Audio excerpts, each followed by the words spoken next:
یہ چوہے کی تو بدبو کوئی بدبو ہی نہیں ہے جو انسانی مردے کی بدبو ہوتی ہے۔ قبر کی کھدائی کرنے والے سے ملا تو مجھے بتانے لگا، میں نے اسے کہا یہ لوارث لاشوں کے بارے میں، تو کہنے لگا لوارث لاشیں جو ہم دفنا دیتے ہیں، بعد میں اگر کوئی وارث آ جائے اور بہت ضد لگائے تو پھر ہم تو منع ہی کرتے ہیں کہ یار چلو اب یہ دفنایا گیا، ادھر جا کے کیا کرنا ہے، اس کو دعائی کرنی ہے، وہ کہیں بھی بیٹھ کے ہو سکتی ہے، تو کوشش یہی کرتے ہیں کہ وہ لاش نکلوائی نہ جائے۔ میں نے کہا کیوں؟ وہ کہتا ہے جی ایک دن پرانی لاش بھی ہو نا تو کہتا ہے آپ کئی 100 فٹ تک بھی وہاں کھڑے نہیں ہو سکتے، جس طرح بدبو اور تعفن اس کا پھیلتا ہے، ہوا چلتی ہے تو وہ پورا پھر پھیلتا ہے۔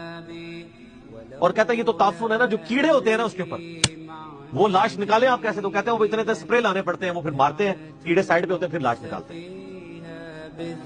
کاش میں نے اپنی اس زندگی کے لیے کچھ آگے بھیجا ہوتا،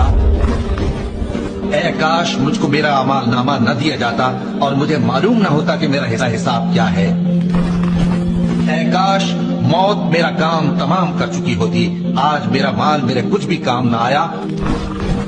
کاش میں بھی ان کے ساتھ ہوتا تو مقصد عظیم حاصل ہوتا، اے کاش ہم پھر دنیا میں لوٹا دیے جائیں، کاش میں اپنے پروردگار کے ساتھ کسی کو شریک نہ بناتا، اے کاش میں نے پیغمبر کے ساتھ رستہ اختیار کیا ہوتا،